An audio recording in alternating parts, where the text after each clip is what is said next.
Tomorrow will be a big night for Jasper's quest to become one of America's best communities. More on that, plus Carrie Schneider has this week's visit with our friends at the Du Bois County Humane Society, and Inform is on the road at the Du Bois County 4-H Fair.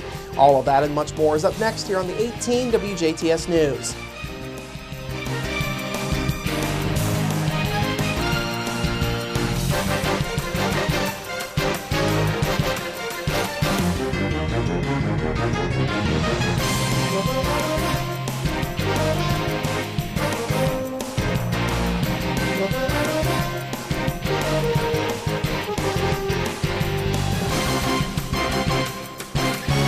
Hello, I'm Bradford Raths. We begin with the ongoing effort to make Jasper one of America's best communities. Frontier Communications CEO Dan McCarthy is visiting Jasper this week.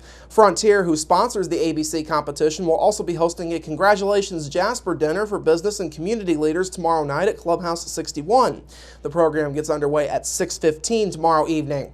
Mayor Terry Seitz says the dinner is another chance for Jasper to shine. He remains confident that the city will take advantage of the opportunity in front of it. We have a very unique opportunity. This is a contest, and it's a contest where really the city of Jasper could win $1 million, $2 million, $3 million, and some cash along the way. We've already won $50,000. We have to come up with a $15,000 match, and we have a finance group working on that. We've had some private citizens contribute money to that. We're probably going to be ready to announce a match of some sort from another funding source, like a 1-for-2 match. If we have $1 and you put in $2, then we can come up with the 15. And ultimately, we've got about a month to get that raised, and we have no doubt that we will. Of course, Jasper is one of 50 quarterfinalists in the ABC competition. The city received $50,000 from Frontier for advancing to the quarterfinal round.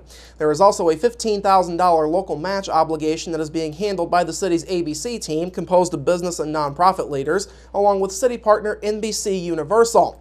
Up to 15 semifinalists will be selected in November of this year and will win the right to present their proposals at the America's Best Communities Summit coming up in January of next year. 8 finalists are selected after the January presentations, and 3 overall winners will be chosen.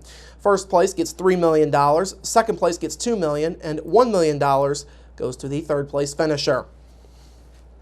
Contractors are putting the finishing touches on a required water quality project in Jasper. Yesterday morning, City Gas and Water Manager Ernie Hinkle told the Jasper Utility Service Board Water Committee that the new ultraviolet or UV water treatment system should go online sometime this week. Hinkle says the remaining work is simply a matter of resolving some minor issues. As the project's coming along in that, we're having a few issues with some of the electronics part of it, and they're working on that currently, and we've been assured that this week we will be flipping the switch on that and getting that project started. Hinkle says despite all of the bugs, everything has turned out well with the UV project. Very happy. It seems like everything actually went better than we thought it would, and very happy with it. Now, UV treatment is often used as a pre-treatment or polishing step to disinfect water and sterilize it. The project was mandated a couple of years ago by the Indiana Department of Environmental Management. Now, the project will cost the city $1.4 million in all. The Jasper Utility Service Board previously approved borrowing the money from the city's electric distribution department. The borrowed money comes with the condition that that sum will have to be paid off within 5 years. 9th District Congressman Todd Young is promising a solutions-oriented campaign for the Senate and says he'd bring that approach to the job if he were to be elected. Young says voters are tired of what he calls the smash-mouth politics he argues has been personified by President Obama, and says he's shown his focus on solutions in his 3 terms in the House. Young specifically cited a bill he wrote that would restore 40 hours as the definition of a full-time worker under Obamacare, though he says Congress should get rid of the whole law. Young is also pointing to his experience, both policy and practical-wise, as it relates to the military. He says Obama has failed the tests of planning and first-hand views of the need for strong defense by not putting forth a clear plan for confronting ISIS. Young will be running against former Mitch Daniels Chief of Staff Eric Holcomb and 3rd District Congressman Marlin Stutzman. Young says he brings a combination of Holcomb's military experience and Stutzman's congressional resume to the table. The winner will face off with expected Democratic nominee Baron Hill. Young defeated Hill for the 9th District seat in the 2010 election. And finally tonight, could Indiana's economy suffer if the latest deal to end the ongoing debt crisis in Greece doesn't get approved? Well, one economist thinks there is reason for concern.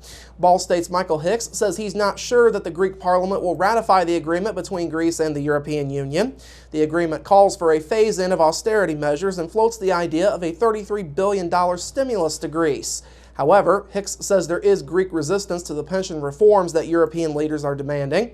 Hicks says even if the deal is approved, it will only be kicking the can further down the road unless Greece gets serious about changing pensions and its casual approach to collecting taxes. Hicks says a European recession could happen if the crisis is not settled, and he says the resulting drop in demand could cost Indiana more than 50,000 jobs over the next couple of years. Now, this bailout would be Greece's third in 5 years, but Hicks says both sides are trying to avoid kicking Greece out of the European Union. If that were to happen, Hicks says it would take a full year to reinstate the drachma as Greece's currency, and banks would go under during what he calls a brutal transition. All right, coming up after the break, Carrie is next with our friends at the DuBois County Humane Society, and Bill Potter is at the DuBois County 4-H Fair for Inform. We're back after this.